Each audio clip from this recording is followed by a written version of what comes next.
Salut les mécamaniacs. Alors suite à ma panne d'hier, je suis bien rentré chez moi. Malheureusement, j'ai dû rentrer en dépanneuse. Donc c'était la première fois de ma vie que j'allais tester ça. J'ai eu la chance de tomber sur un dépanneur super sympathique et super compétent. Donc il m'a déposé la voiture dans le jardin et il m'a aidé à la mettre à la place où elle est actuellement. Donc franchement, gros pouce à lui.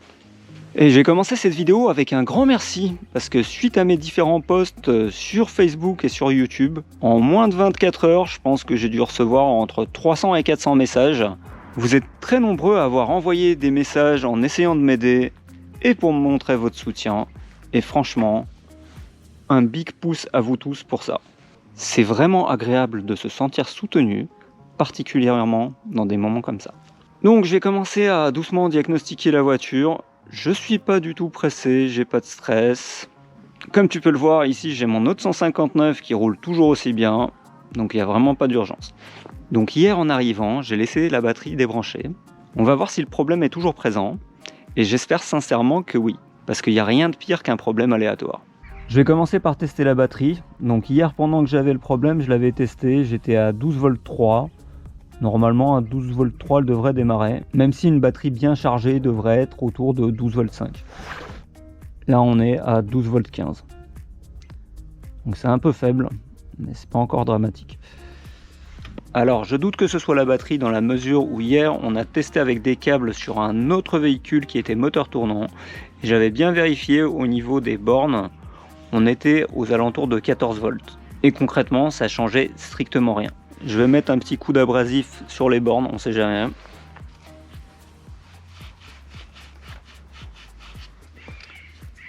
Là c'est beau, ça brille. Je vais faire pareil de l'autre côté, et ce genre d'abrasif c'est très pratique pour ça. Ça épouse bien les formes, contrairement à du papier abrasif. Un truc pas mal à faire, c'est de mettre de la graisse de cuivre là-dessus, c'est fait pour. Bon là j'en ai pas mis.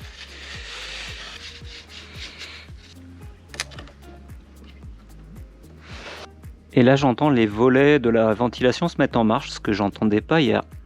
Donc là on va réinitialiser le véhicule. J'ai pris une autre clé que celle que j'avais hier. J'essaie de fermer le véhicule et ça marche pas. J'essaie de l'ouvrir et ça ne marche pas non plus. Bon, je vais y coller une pile neuve, on verra. Ah c'est bon. Et là je sais pas si tu verras, mais dès que j'appuie sur le bouton de la télécommande, il y a le message qui s'affiche au tableau de bord. Et ben non, saloperie, il s'affiche pas maintenant.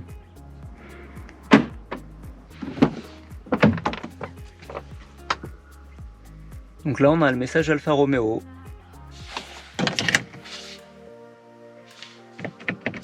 Bon, il se passe toujours rien.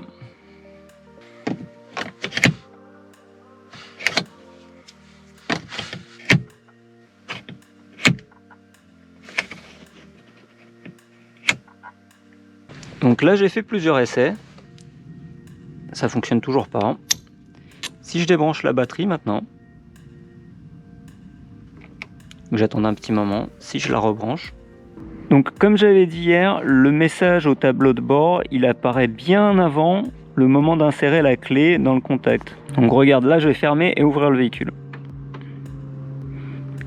Et ça apparaît déjà, système de protection du véhicule non disponible. Alors que je suis même pas encore monté dans le véhicule. Et par moment, ça apparaît aussi au moment où tu ouvres la porte. Je mets la clé, il se passe strictement rien. Si j'appuie sur le bouton Start, donc en appuyant le bouton Start, j'ai l'impression qu'il y a un bruit qui vient de par là. Donc par là, il y a le boîtier de verrouillage du volant. Vous êtes plusieurs à m'avoir dit que ça pouvait venir de ça. Donc écoute. Donc là, je vais appuyer plusieurs fois sur le bouton Start.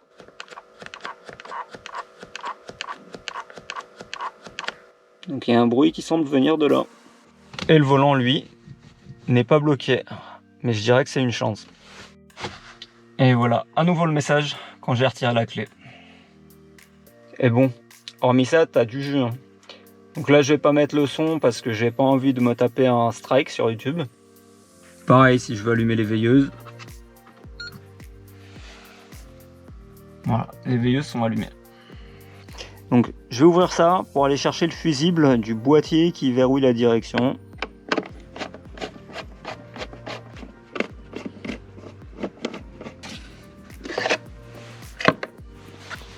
Et donc le fusible c'est celui-là, c'est le F3. Donc à voir comme ça il a l'air bon, je pourrais éventuellement le tester avec le multimètre. Donc on va voir si ça fait la même chose sans le fusible. Verrouillage, déverrouillage.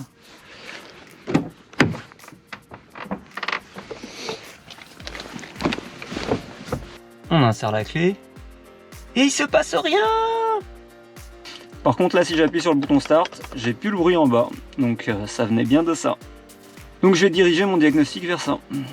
Alors j'ai vérifié le fusible avec le multimètre au cas où, bien sûr il fonctionne. J'ai nettoyé les connecteurs et puis on va le remettre en place. Donc histoire de m'affranchir des éventuels problèmes de batterie, j'ai branché mon chargeur. Pour que ce soit plus pratique, je fais ça sur le véhicule. Bien sûr j'ai nettoyé aussi l'autre cosse. Donc je vais mettre la partie en plastique ici, histoire que ça fasse pas contact. Et puis je vais même pouvoir fermer le capot. Comment faire une Alfa Romeo hybride? Non, c'est pas ça. Donc je vais laisser ça gentiment pour l'après-midi. Et puis on verra par la suite si je suis motivé pour brancher une valise encore aujourd'hui pour voir ce qui se passe. Voilà, avec un petit sac Carrefour sur la rallonge, ça sera bien mieux s'il pleut. Day 2. On est 2 jours depuis la panne et les nouvelles sont plutôt bonnes. Regarde. Le tableau de bord s'allume, c'est magique. Le problème n'est pas complètement résolu. Ça fonctionne un coup sur 2. Bon, là ça fonctionne à chaque fois. J'ai encore parfois le message que j'avais avant, mais j'arrive à démarrer le véhicule, ce qui est déjà pas mal. Là, le volant, il se bloque bien. Là, il est bloqué, je peux pas le tourner. Donc je suis arrivé à ce stade-là, le jour qui a suivi la panne. Et c'est en grande partie grâce à Fabien du forum Alfa Romeo Online, qui m'a fourni beaucoup d'indications vraiment très utiles. Et je lui suis très reconnaissant pour cela. Et puis je profite de l'occasion pour vous recommander le forum Alfa Romeo Online. C'est un forum qui est présent depuis de très longues années. Moi-même j'y suis inscrit dessus depuis 12 ans. Donc si vous êtes un fan d'Alfa Romeo, que ce soit de 159 ou d'une autre Alfa Romeo, je vous invite vraiment à aller vous inscrire sur ce forum. Il y a vraiment énormément d'informations très intéressantes et pas mal de passionnés qui ont vraiment beaucoup de connaissances sur ces véhicules. Une info très intéressante qui a été cruciale dans la résolution de mon problème, c'est qu'il faut savoir que même si le tableau de bord ne s'allume pas, tu peux te connecter avec Multi-ECU Scan au lecteur de clés et tu peux également te connecter au système de blocage du volant. Là, comme d'hab, tu choisis ton véhicule, donc 159 2 litres 4, direction assistée, steering lock TRW. Regarde, il n'y a pas de clé, il n'y a rien. Je clique sur connecter. Et je suis connecté. Tu vois là j'ai une petite erreur, verrouillage, déverrouillage, direction. Donc le problème provient très certainement de ça. La première fois que je m'étais connecté, j'avais tout un tas d'erreurs. Donc, je te fais voir ça à l'écran. Donc sur le module de verrouillage de direction assistée, on ne peut pas faire grand chose. C'est juste la lecture des erreurs. Pour te connecter au lecteur de clés, tu vas dans structure, TEG Reader, TRW, Electronic Key. Donc, pareil, j'ai pas de clé, j'ai rien mis. Je clique sur connecter. Voilà, je suis connecté. Et là, il n'y a pas d'erreur. Par contre, la première fois que je me suis connecté, j'avais pas mal d'erreurs aussi. Donc je te mets les erreurs que j'avais à l'écran. Ici, il y a pas mal de paramètres, on va voir ça tout de suite. Et là, on peut tester des choses. LED système, moteur blocage TEG. Donc ça doit être le blocage et déblocage de la clé. On pourra éventuellement tester ça après. Et on peut aussi programmer les clés. Mais à ce stade, ça, moi, j'y touche pas. Donc c'est simple, pour réussir à redémarrer, je me suis connecté à ces deux centrales. J'ai effacé toutes les erreurs qu'il y avait. Puis en introduisant la clé 2-3 fois, ça a recommencé à marcher. Et donc là, j'ai encore l'erreur de temps en temps, mais ça fonctionne. Et de temps en temps, j'ai encore le petit message avec le volant et la clé qui apparaît au tableau de bord. Donc dans mon cas, le problème provient très probablement du boîtier de verrouillage de la colonne de direction qui se trouve ici, qu'on démontera plus tard. Et ce boîtier, il a tout un tas de fonctions, pas seulement bloquer et débloquer le volant. Apparemment, le lecteur de carte ici, il est aussi responsable de l'ouverture et de la fermeture à distance. Ce lecteur de carte, il est directement connecté au boîtier qui bloque la direction en dessous du volant. Et c'est sans doute pour ça que chez moi, quand j'ouvrais directement le véhicule, j'avais le message au tableau de bord, protection du véhicule non disponible. Donc le principe de fonctionnement, il semblerait que quand tu mettes la clé, il lit la clé. Si l'information est correcte, il transmet à la centrale en dessous du volant, qui débloque le volant. Si tout ça s'est bien passé, le boîtier en dessous du volant permet de démarrer le véhicule. Donc si le boîtier en dessous du volant, il ne détecte pas que le volant a correctement été déverrouillé, même s'il a été déverrouillé, il ne permettra pas le démarrage du véhicule, ce qui paraît assez logique.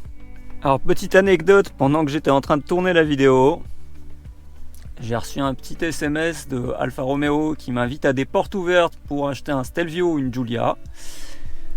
Du coup là, je suis en train de me demander, est-ce que ça serait pas un complot? Est-ce que ça serait pas Carlos Tavares qui m'aurait fait tomber en panne mon Alfa à distance? Dis-moi ce que t'en penses. Donc hormis la lecture des erreurs, ce qui va être intéressant, c'est de se connecter au lecteur de clés.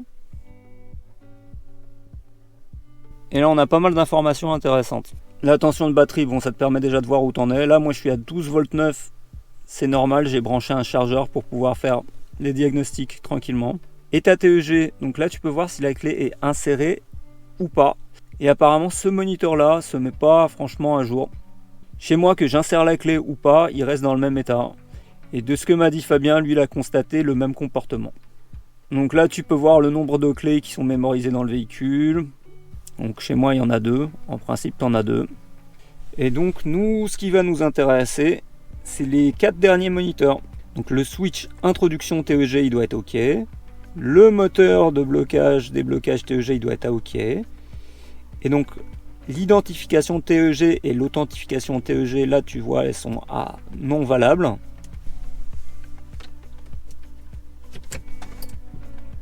J'insère la clé.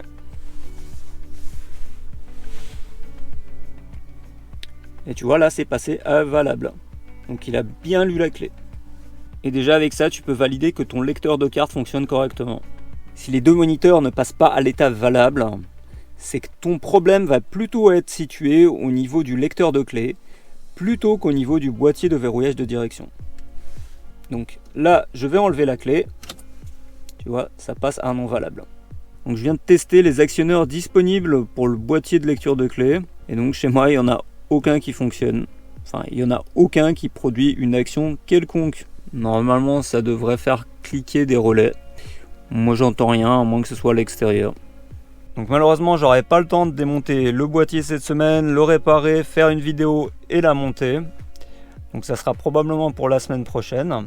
Mais déjà, avec les infos que tu as là, sache que si tu te retrouves bloqué, tu peux tester avec multi-ECU scan en effaçant toutes les erreurs. Peut-être que ça te permettra de redémarrer comme moi. Et dans le pire des cas, tu pourras probablement identifier si le problème se trouve plutôt au niveau du lecteur de clé ou plutôt au niveau de la colonne de direction. Donc comme d'hab, j'espère que tu as aimé. J'espère que ça pourra t'être utile. Tu laisses un pouce. Tu cliques ici pour t'abonner à la chaîne et ne pas rater la prochaine vidéo. Je te mets ici une vidéo avec le problème initial. La deuxième, ce sera sur le démontage du boîtier. Mais pour le moment, je te propose autre chose. Et puis je te dis à plus.